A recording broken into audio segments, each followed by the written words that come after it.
Chapter 11, in which the plot thickens. His visit to Monsieur de Treville being paid, the pensive D'Artagnan took the longest way homeward. On what was D'Artagnan thinking, that he strayed thus from his path, gazing at the stars of heaven, and sometimes sighing, sometimes smiling? He was thinking of Madame Benassi. For an apprentice musketeer, the young woman was almost an ideal of love. Pretty, mysterious, initiated in almost all the secrets of the court, which reflected such a charming gravity over her pleasing features, it might be surmised that she was not wholly unmoved. And this is an irresistible charm to novices in love. Moreover, D'Artagnan had delivered her from the hands of the demons who wished to search and ill-treat her, and this important service had established between them one of those sentiments of gratitude which so easily assume a more tender character. D'Artagnan already fancied himself, so rapid is the flight of our dreams upon the wings of imagination, accosted by a messenger from the young woman, who brought him some billet appointing a meeting, a gold chain, or a diamond. We have observed that young cavaliers received presents from their king without shame. Let us add that in these times of lax morality they had no more delicacy with respect to the mistresses, and that the latter almost always left them valuable and durable remembrances, as if they essayed to conquer the fragility of their sentiments by the solidity of their gifts. Without a blush, men made their way in the world by the means of women blushing. Such as were only beautiful gave their beauty, whence, without doubt, comes the proverb, "The most beautiful girl in the world can only give what she has." Such as were rich gave, in addition, a part of their money, and a vast number of heroes of that gallant period may be cited who would neither have won their spurs in the first place, nor their battles afterward, without the purse, more or less furnished, which their mistress fastened to the saddle-bow. D'Artagnan owned nothing. Provincial diffidence, that slight varnish, the ephemeral flower, that down of the peach, had evaporated to the winds through the little orthodox counsels which the three musketeers gave their friend. D'Artagnan, following the strange custom of the times, considered himself at Paris as on a campaign, neither more nor less than if he had been in Flanders. Spain yonder, woman here. In each there was an enemy to contend with, and contributions to be levied. But we must say, at the present moment, D'Artagnan was ruled by a feeling much more noble and disinterested. The mercer had said that he was rich. The young man might easily guess that, with so weak a man as Monsieur Bonacieux. And interest was almost foreign to this commencement of love, which had been the consequence of it. We say almost, for the idea that a young, handsome, kind, and witty woman is at the same time rich takes nothing from the beginning of love, but on the contrary strengthens it. There are in affluence a crowd of aristocratic cares and caprices which are highly becoming to beauty. A fine and white stocking, a silken robe, a lace kerchief, a pretty slipper on the foot, a tasty ribbon on the head, do not make an ugly woman pretty, but they make a pretty woman beautiful, without reckoning the hands, which gain by all this. The hands, among women particularly, to be beautiful must be idle. Then D'Artagnan, as the reader, from whom we have not concealed the state of his fortune, very well knows, D'Artagnan was not a millionaire. He hoped to become one some day, but the time which in his own mind he fixed upon for this happy change was still far distant. In the meanwhile, how disheartening to see the woman one loves long for those thousands of nothings which constitute a woman's happiness, and be unable to give her those thousands of nothings. At least when the woman is rich, and the lover is not, that which he cannot offer she offers to herself, and although it is generally with her husband's money that she procures herself this indulgence, the gratitude for it seldom reverts to him. Then D'Artagnan, disposed to become the most tender of lovers, was at the same time a very devoted friend. In the midst of his amorous projects for the mercer's wife, he did not forget his friends. The pretty Madame Bonacieux was just the woman to walk with in the Plain Saint-Denis, or in the fair of Saint-Germain, in company with Athos, Porthos, and Aramis, to whom D'Artagnan had often remarked this. Then one could enjoy charming little dinners, where one touches on one side the hand of a friend, and on the other the foot of a mistress. Besides, on pressing occasions, in extreme difficulties, D'Artagnan would become the preserver of his friends.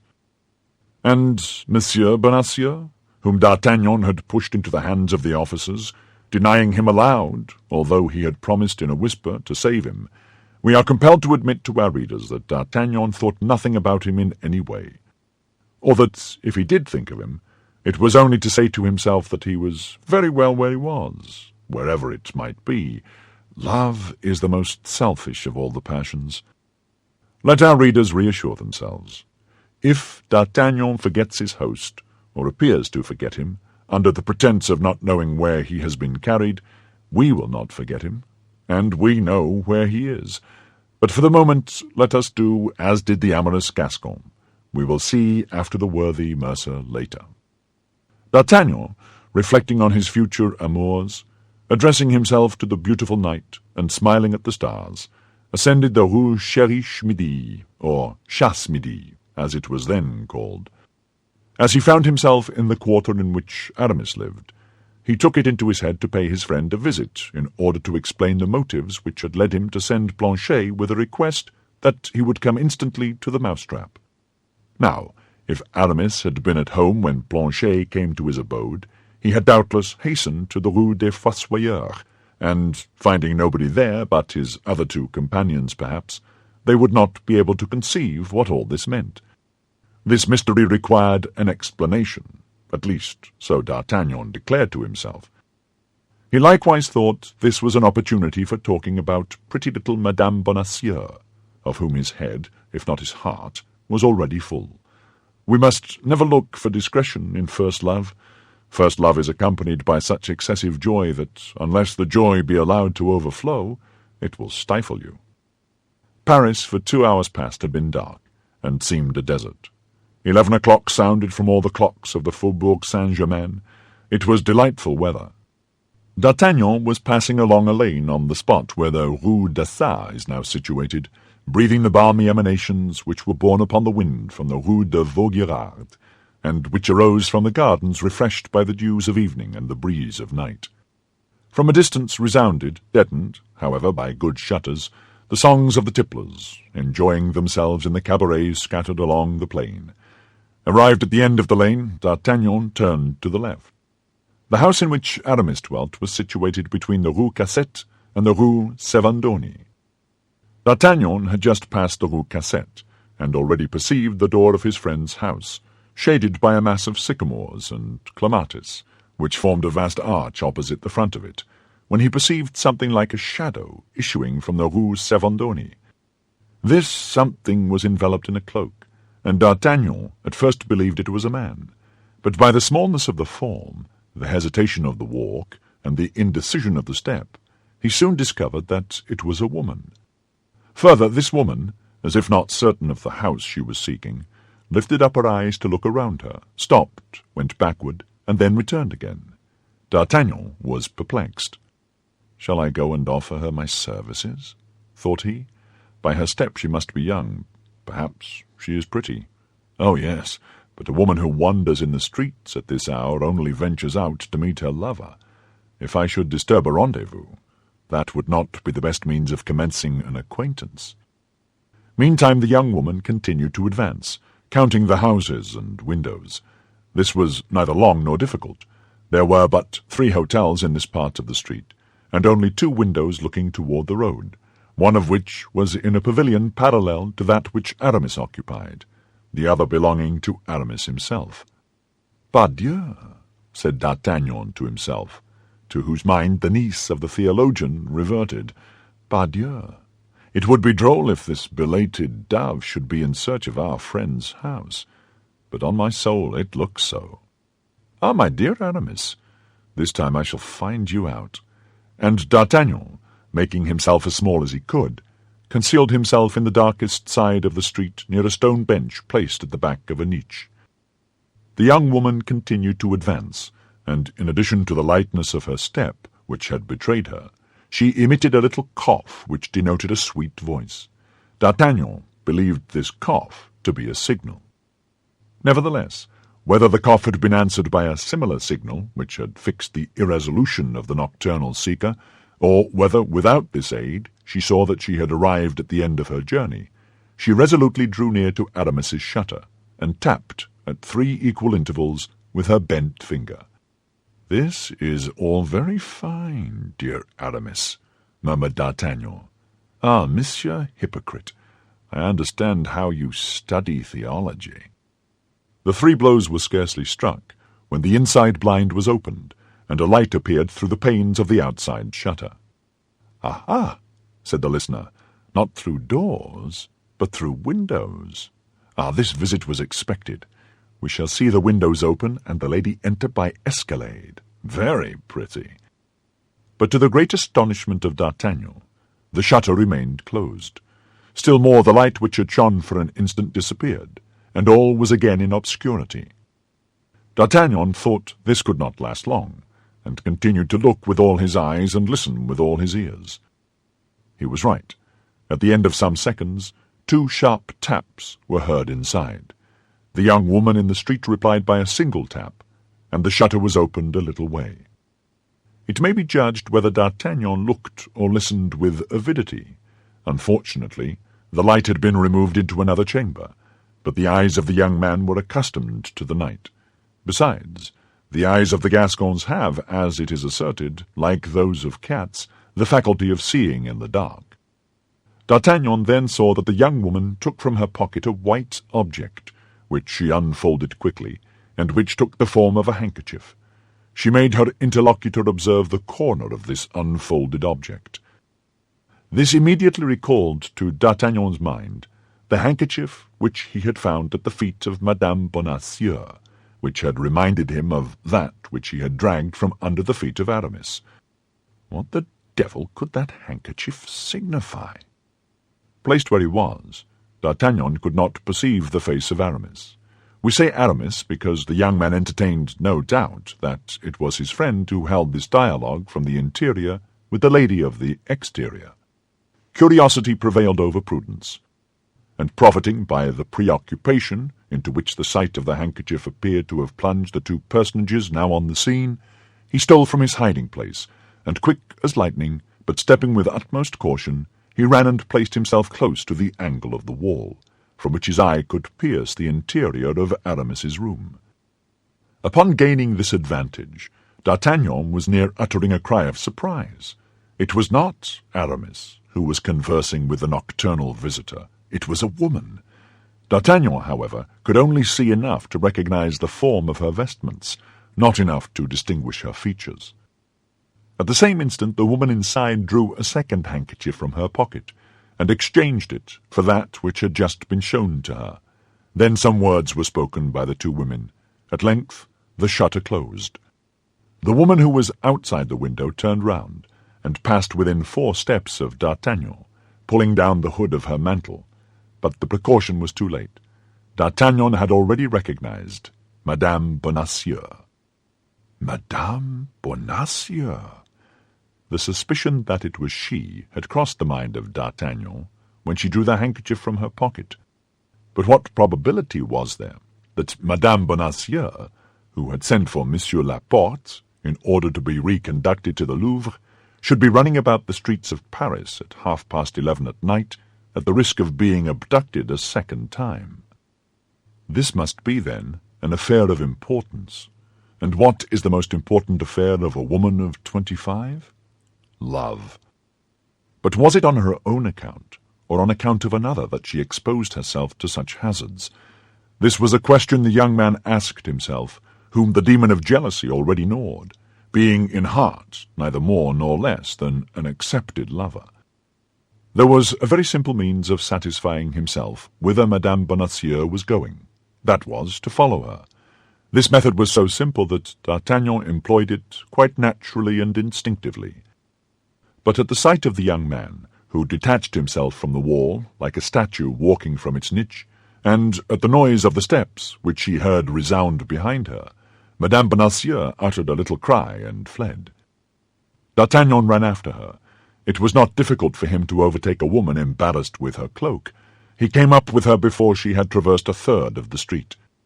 The unfortunate woman was exhausted, not by fatigue but by terror, and when D'Artagnan placed his hand upon her shoulder, she sank upon one knee, crying in a choking voice, "Kill me if you please, you shall know nothing."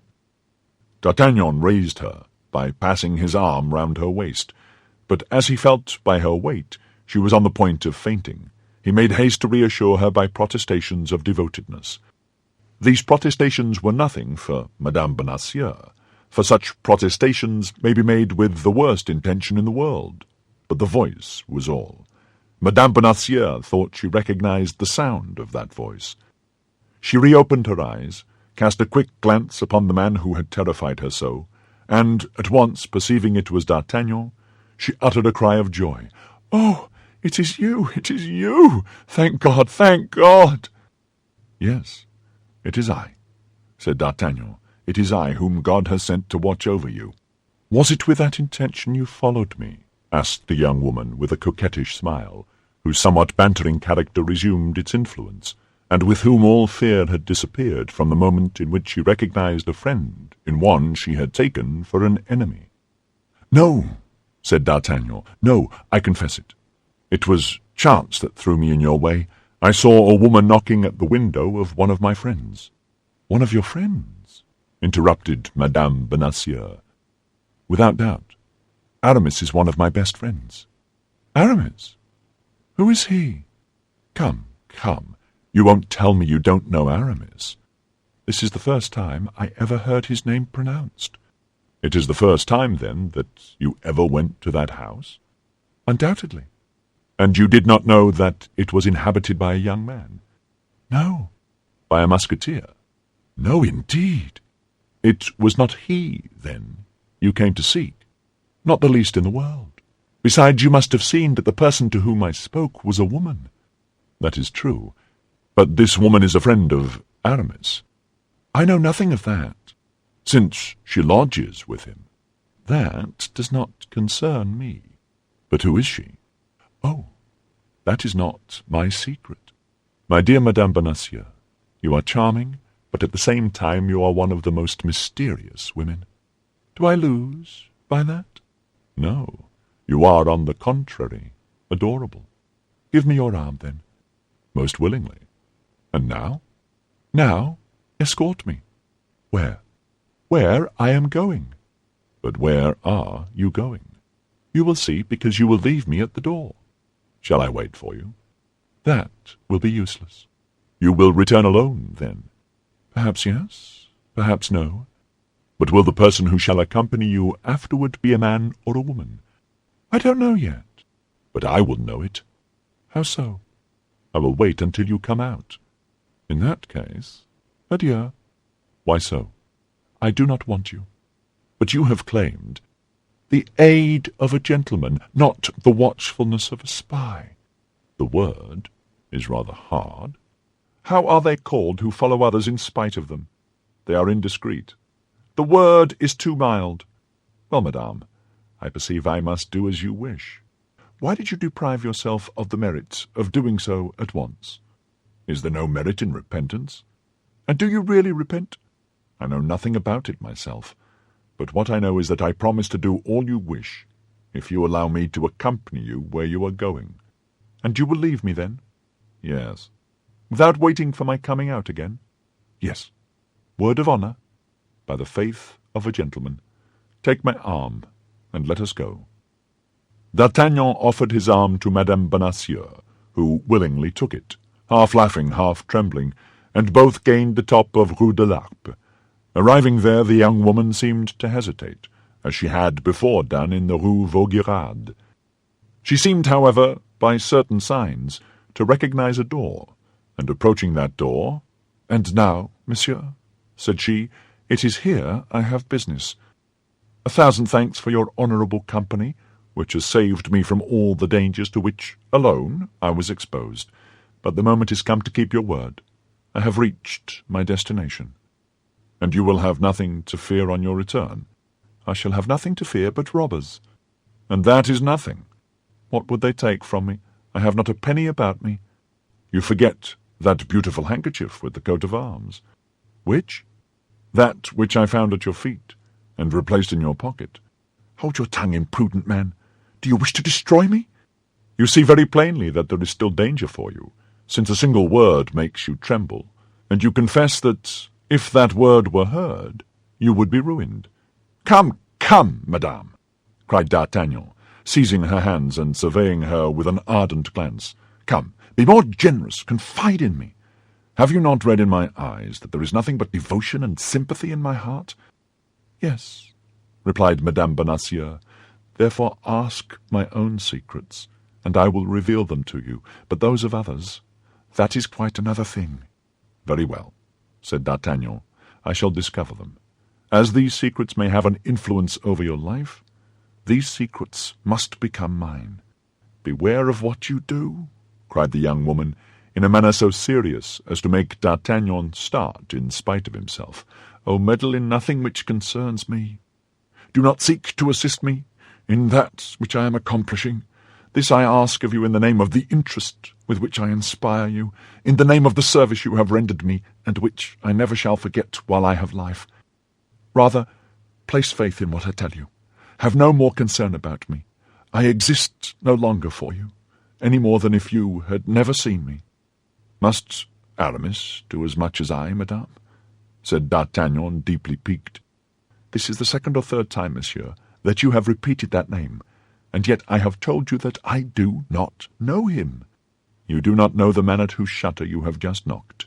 Indeed, madame, you believe me too credulous." "Confess that it is for the sake of making me talk that you invent this story and create this personage." "I invent nothing, madame. I create nothing. I only speak that exact truth." "And you say that one of your friends lives in that house?" "I say so, and I repeat it for the third time. That house is one inhabited by my friend, and that friend is Aramis." "All this will be cleared up at a later period," murmured the young woman. "No, monsieur, be silent." "If you could see my heart," said D'Artagnan, "you would there read so much curiosity that you would pity me, and so much love that you would instantly satisfy my curiosity. We have nothing to fear from those who love us." "You speak very suddenly of love, monsieur," said the young woman, shaking her head. "That is because love has come suddenly upon me, and for the first time, and because I am only 20. The young woman looked at him furtively. "Listen, I am already upon the scent," resumed D'Artagnan. "About 3 months ago I was near having a duel with Aramis concerning a handkerchief resembling the one you showed to the woman in his house, for a handkerchief marked in the same manner, I am sure." "Monsieur," said the young woman, "you weary me very much, I assure you, with your questions. But you, madame, prudent as you are, think if you were to be arrested with that handkerchief, and that handkerchief were to be seized, would you not be compromised?" "In what way? The initials are only mine. C.B. Constance Bonacieux." "Or Camille de Bois Tracy." "Silence, monsieur. Once again, silence. Ah, since the dangers I incur on my own account cannot stop you, think of those you may yourself run." "Me?" "Yes. There is peril of imprisonment, risk of life in knowing me." "Then I will not leave you." "Monsieur," said the young woman, supplicating him and clasping her hands together, "Monsieur, in the name of heaven, by the honour of a soldier, by the courtesy of a gentleman, depart. There, midnight sounds. That is the hour when I am expected." "Madame," said the young man, bowing, "I can refuse nothing asked of me thus. Be content. I will depart." "But you will not follow me? You will not watch me? I will return home instantly." "Ah, I was quite sure you were a good and brave young man," said Madame Bonacieux, holding out her hand to him, and placing the other upon the knocker of a little door almost hidden in the wall. D'Artagnan seized the hand held out to him, and kissed it ardently.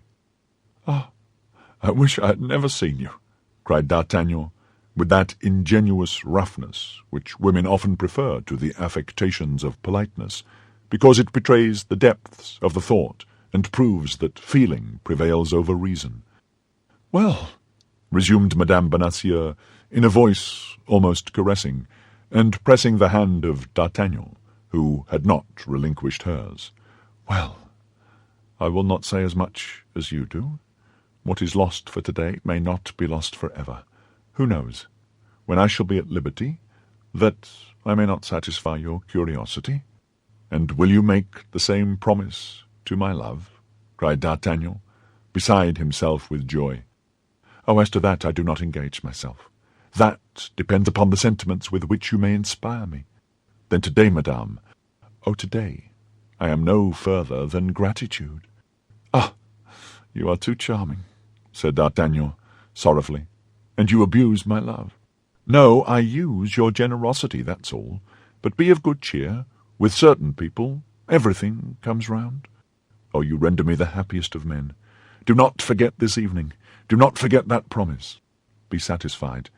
In the proper time and place I will remember everything. Now then, go, go, in the name of heaven. I was expected at sharp midnight, and I am late. By 5 minutes. Yes, but in certain circumstances 5 minutes are 5 ages. When one loves. Well, and who told you I had no affair with a lover? It is a man, then, who expects you," cried D'Artagnan. "A man! The discussion is going to begin again," said Madame Bonacieux, with a half-smile which was not exempt from a tinge of impatience. "No, no, I go, I depart. I believe in you, and I would have all the merit of my devotion, even if that devotion were stupidity. Adieu, madame, adieu." And as if he only felt strength to detach himself by a violent effort from the hand he held, he sprang away, running, while Madame Bonacieux knocked, as at the shutter, 3 light and regular taps. When he had gained the angle of the street he turned. The door had been opened and shut again. The mercer's pretty wife had disappeared. D'Artagnan pursued his way. He had given his word not to watch Madame Bonacieux, and if his life had depended upon the spot to which she was going, or upon the person who should accompany her, D'Artagnan would have returned home, since he had so promised. 5 minutes later he was in the Rue des Fossoyeurs. "Poor Athos," said he will never guess what all this means. He will have fallen asleep waiting for me, or else he will have returned home, where he will have learned that a woman had been there." "A woman with Athos? After all," continued D'Artagnan, "there was certainly one with Aramis. All this is very strange, and I am curious to know how it will end." "Badly, monsieur, badly," replied a voice which the young man recognized as that of Planchet, for, soliloquizing aloud, as very preoccupied people do, he had entered the alley, at the end of which were the stairs which led to his chamber. "How badly? What do you mean by that, you idiot?" asked D'Artagnan. "What has happened?" "All sorts of misfortunes." "What?" "In the first place, Monsieur Athos is arrested." "Arrested? Athos arrested? What for?" "He was found in your lodging. They took him for you." "And by whom was he arrested?" "By guards brought by the men in black whom you put to flight." "Why did he not tell them his name? Why did he not tell them he knew nothing about this affair?" "He took care not to do so, monsieur.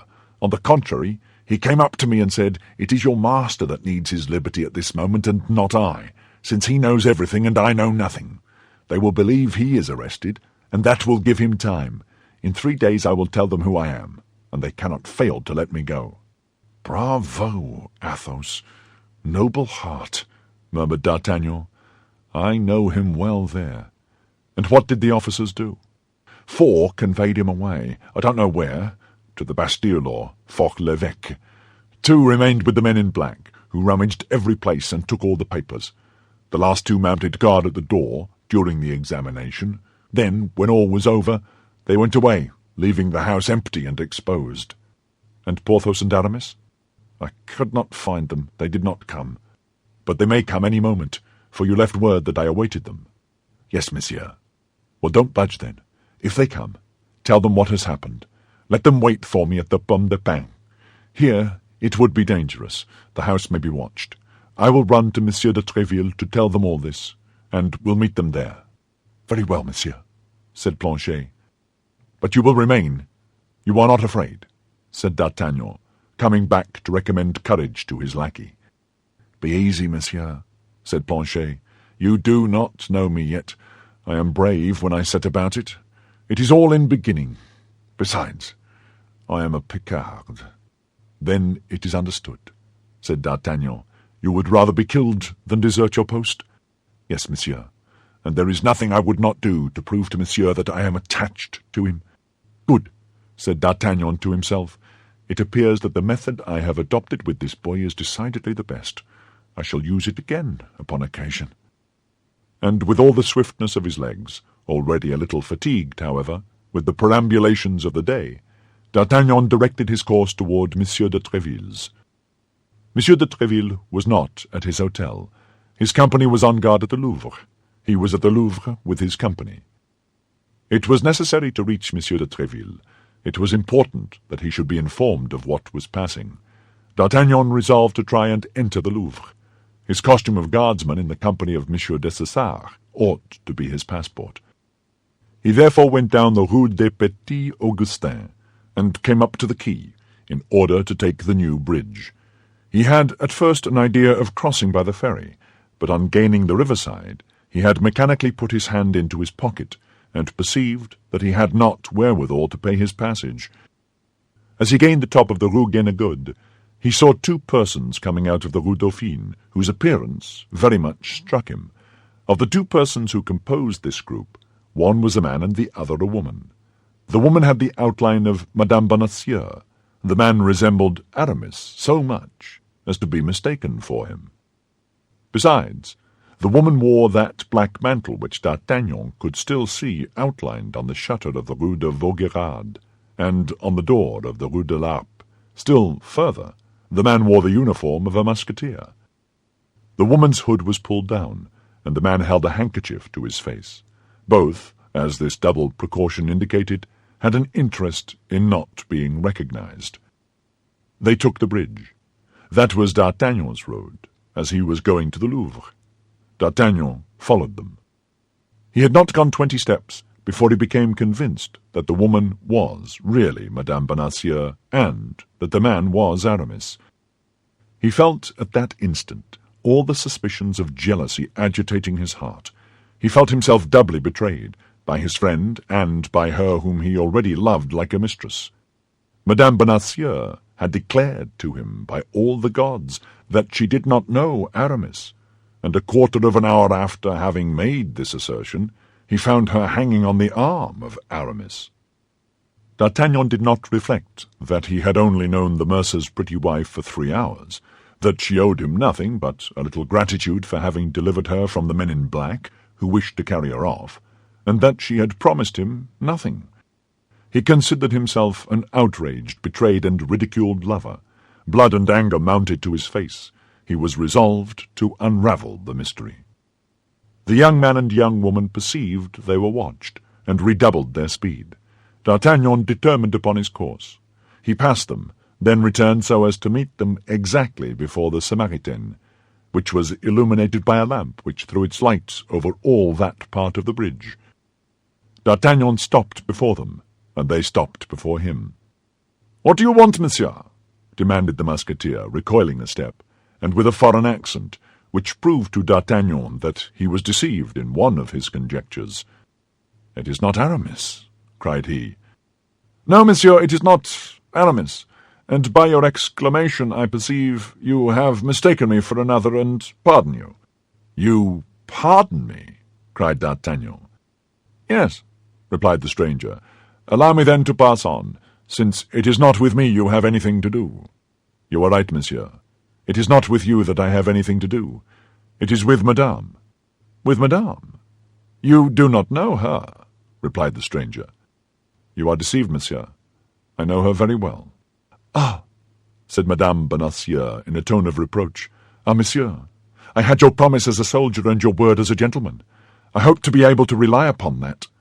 "And I, madame," said D'Artagnan, embarrassed. "You promised me." "Take my arm, madame," said the stranger, "and let us continue our way." D'Artagnan, however, stupefied, cast down, annihilated by all that happened, stood with crossed arms before the musketeer and Madame Bonacieux. The musketeer advanced 2 steps, and pushed D'Artagnan aside with his hand. D'Artagnan made a spring backward and drew his sword. At the same time, and with the rapidity of lightning, the stranger drew his. "In the name of heaven, my lord!" cried Madame Bonacieux, throwing herself between the combatants and seizing the swords with her hands. "My lord!" cried D'Artagnan, enlightened by a sudden idea. "My lord!" "Pardon me, monsieur, but you are not—" "My lord the Duke of Buckingham," said Madame Bonacieux in an undertone, "and now you may ruin us all." "My lord, madame, I ask 100 pardons, but I love her, my lord, and was jealous. You know what it is to love, my lord? Pardon me, and then tell me how I can risk my life to serve your grace."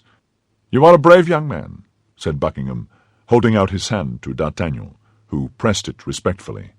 "You offer me your services. With the same frankness I accept them. Follow us at a distance of 20 paces, as far as the Louvre, and if anyone watches us, slay him." D'Artagnan placed his naked sword under his arm, allowed the Duke and Madame Bonacieux to take 20 steps ahead, and then followed them, ready to execute the instructions of the noble and elegant minister of Charles I. Fortunately, he had no opportunity to give the Duke this proof of his devotion, and the young woman and the handsome musketeer entered the Louvre by the wicket of the Echelle, without any interference. As for D'Artagnan, he immediately repaired to the cabaret of the Pomme de Pin, where he found Porthos and Aramis awaiting him. Without giving them any explanation of the alarm and inconvenience he had caused them, he told them that he had terminated the affair alone, in which he had for a moment believed he should need their assistance. Meanwhile, carried away as we are by our narrative, we must leave our 3 friends to themselves, and follow the Duke of Buckingham and his guide through the labyrinths of the Louvre.